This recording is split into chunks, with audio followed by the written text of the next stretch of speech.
എല്ലാവർക്കും എൻ്റെ നമസ്കാരം. എൻ്റെ ഒരു പുതിയൊരു വീഡിയോയിലേക്ക് എല്ലാവർക്കും ഹാർദവമായ സ്വാഗതം.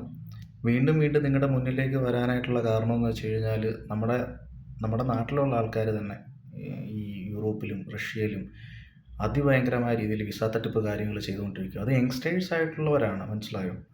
ഇവിടെ വന്നിട്ട് നിങ്ങളൊരു കാര്യം മനസ്സിലാക്കി, ഈ സോഷ്യൽ മീഡിയ, അതായത് വാട്സപ്പ് ആയിക്കോട്ടെ, ഫേസ്ബുക്ക് ആയിക്കോട്ടെ, ഇൻസ്റ്റാഗ്രാം ആയിക്കോട്ടെ, യൂട്യൂബ് ആയിക്കോട്ടെ, ഈ സോഷ്യൽ മീഡിയ വഴി നിങ്ങളുടെയൊക്കെ വന്നിട്ട് ഇവിടെ ജോലിയുണ്ട്, ഇങ്ങോട്ടേക്ക് വാ, ഇത്ര ലക്ഷം രൂപ അതാ എന്ന് പറയുമ്പോഴത്തേക്കും നിങ്ങൾ ആദ്യം മനസ്സിലാക്കുക ഇത് തട്ടിപ്പാണെന്നുള്ള കാര്യം. നിങ്ങൾക്കിതൊക്കെ മനസ്സിലാക്കാനും എടുക്കാനായിട്ട് ഒരുപാട് മാർഗ്ഗങ്ങളുണ്ട്. ഒരു ജോലി നേടുമ്പോൾ എടുത്ത് ചാടി കാര്യങ്ങൾ അന്വേഷിക്കുകയല്ല ചെയ്യുന്നത്. നമ്മൾ ആ പറയുന്ന ആളെ കോൺടാക്ട് ചെയ്യുക, ആ വ്യക്തി ഇത് ജെന്യുവിൻ ആണോ എന്നുള്ള കാര്യം നമ്മുടെ നാട്ടിൽ അറിയാമല്ലോ. ഈ ട്രാവൽ ഏജൻസികൾ തന്നെ എന്താ പറയുക, ഫേക്ക് ആയിട്ടുള്ള രീതിയിലാണ്. അപ്പോൾ പിന്നെ ഈ വ്യക്തികളെ നിങ്ങൾ എങ്ങനെ വിശ്വസിക്കും?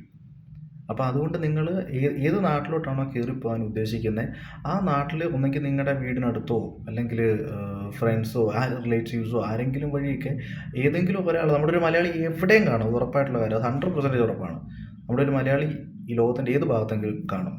അവിടെ അവരെ കോൺടാക്ട് ചെയ്ത് ഇങ്ങനൊരു വേക്കൻസി ഉണ്ട്, ഇങ്ങനൊരു സംഭവം ഉണ്ട്, ഇത് കറക്റ്റ് ആണോ അല്ലയോ എന്നുള്ള കാര്യം കറക്റ്റായിട്ട് അന്വേഷിക്കുക. പിന്നെ ഇവർ തരുന്ന വിസ, ആ വിസ ഞാൻ പറഞ്ഞു, നമ്മളെ ഏത് കമ്പനിയാണ് വിളിക്കുന്നത് ആ കമ്പനിയെ നമുക്ക് വിസ തരത്തുള്ളൂ. വേറൊരു കമ്പനി വിസ തരത്തില്ല. അത് നിങ്ങൾ മനസ്സിലായി. നിങ്ങൾ ഏത് കമ്പനിയാണ് വിളിക്കുന്നതെങ്കിൽ ആ കമ്പനിയുടെ പേരിലായിരിക്കും വിസ.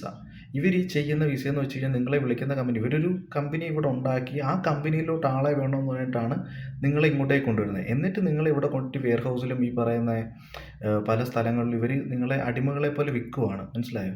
നിങ്ങളുടെ പ്രത്യേകിച്ച് ഈ ഡോക്യുമെൻ്റ് പ്രോപ്പറായിട്ടുള്ള കാര്യങ്ങളൊന്നും ഒന്ന് ചെയ്യാനോ എടുക്കാനോ ഒന്നും പറ്റുകയില്ല.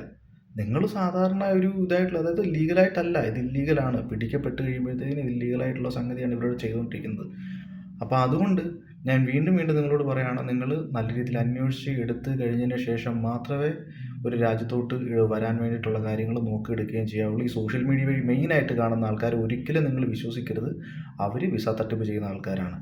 അതൊരു 99.9% ആൾക്കാർ അത് തന്നെയാണ്. അപ്പം എല്ലാവർക്കും നന്ദി, നമസ്കാരം.